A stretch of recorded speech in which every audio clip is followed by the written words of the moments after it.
My first year on the robotics team, I didn't do as much as I do now. I saw it as kind of an extracurricular, just another club I was part of. I was playing soccer at the time as well, and that was my main focus, soccer and grades, and so robotics was just a thing that I had to carry along with me. I got introduced by mentors to the competition aspect of robotics, to the high pressure, high stimulus aspect of robotics where I was constantly hands-on, constantly under pressure, and I completely fell in love with it.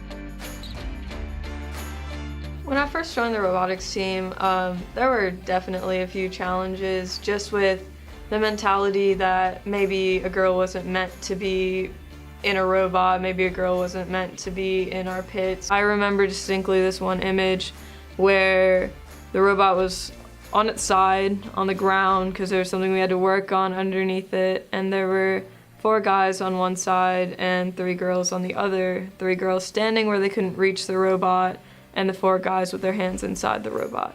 So in that moment, it was like they were no more qualified than I was to be in that position to fix that robot. I could have done the same thing they could have done, and I was completely aware of that, but I still did not step in that moment, and the other girls did not step in that moment. And so I thought that, we need a chance to prove ourselves. We need a chance to go into a situation like this where it's high pressure, where you can lose and you can fail in public eye, and be willing to do it and do it confidently. Our president at the time sent out our leadership applications. I decided that I was gonna run just to prove that I could run.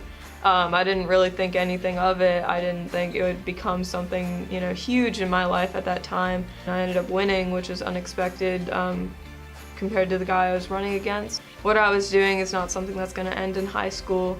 It's not something that I have to throw away when I go to college. It's something that I thought I could continue for the rest of my life and something I could really become a part of. So I decided that it was something I thought was worth sticking with. Doyenne Inspiration, the event, I made it a 2-part event to cater towards different types of high school girls who are all trying to pursue STEM careers or might be interested in pursuing STEM careers. So the first set of girls is girls that are already in robotics, that are already in FIRST, and so for them I've set up a FIRST robotics competition power-up. I wanted to give them the opportunity to gain confidence on the robot, do hands-on things by themselves and grow as engineers. On the other side, I wanted to introduce STEM and the ideas of STEM to general high school girls, people like me when I was a freshman who didn't really think STEM was something they would do.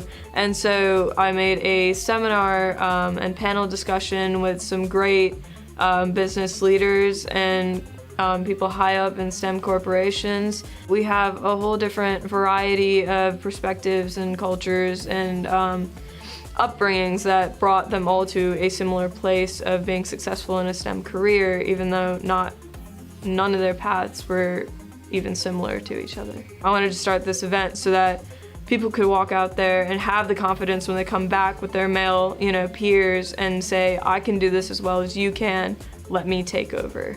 And so this is just an opportunity for them to grow and to learn and to gain confidence in themselves.